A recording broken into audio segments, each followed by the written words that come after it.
Mes chers amis, il y aurait donc en Afrique aujourd'hui au XXIe siècle des ventes, des marchés aux esclaves, des marchés de captifs africains, des Africains qui seraient vendus par d'autres Africains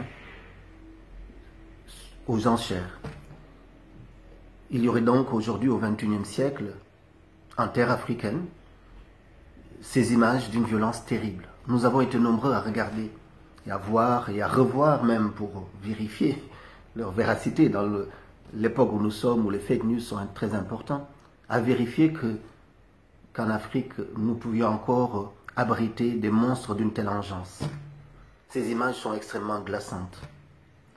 400, 500, 700, 1200 dinars, environ 750 €. Des jeunes Africains mis aux enchères. Mes chers amis, il y a des liens qui, quelle que soit leur origine, doivent être remis en cause profondément, d'un instant où leur respect est une atteinte à la survie d'un peuple. Il est aussi des allégeances qui doivent être foulées aux pieds, quitte à être sacrilèges. Ces images extrêmement glaçantes que CNN vient de nous montrer sont des images qui nous rappellent à une époque que nous croyons être aujourd'hui le monde des cinéastes, le monde des réalisateurs, le monde de ceux qui en tirent les enseignements et qui essaient de le mettre en forme par le cinéma, par l'art, par la danse. Nous étions loin d'imaginer qu'il était encore possible de vendre d'autres Africains aux enchères. Ces images nous rappellent la traite des Noirs et l'esclavage. Nous avons été nombreux en Occident à nous battre depuis très longtemps.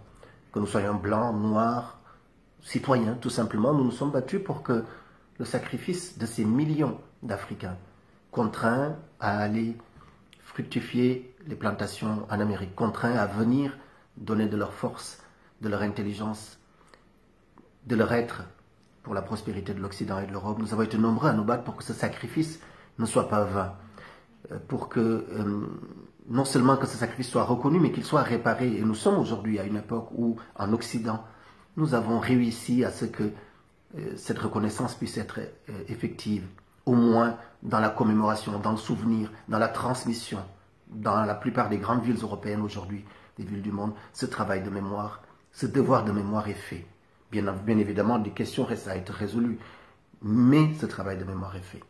Mais il faut bien admettre, chers amis, que nous n'avons pas fait le chemin jusqu'au bout.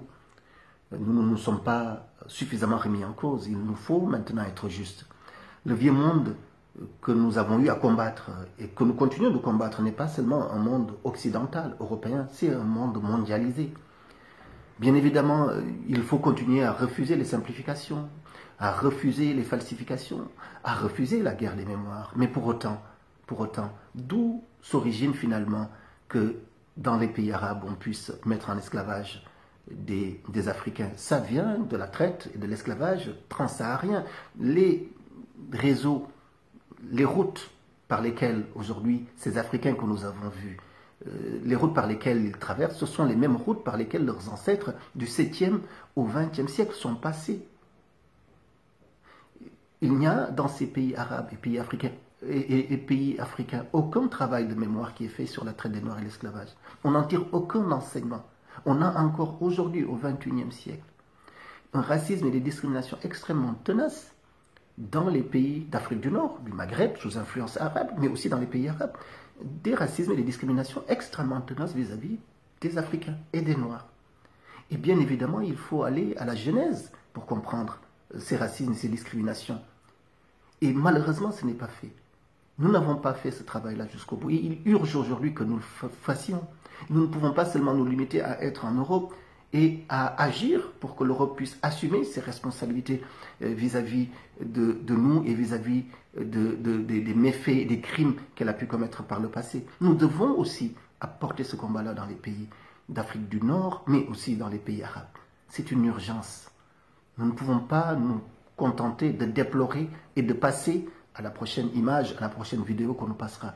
Les pays arabes, les pays sous influence arabe doivent absolument faire un travail d'abord de reconnaissance de ces 14 siècles de mise en esclavage des Africains, mais ensuite de réparation.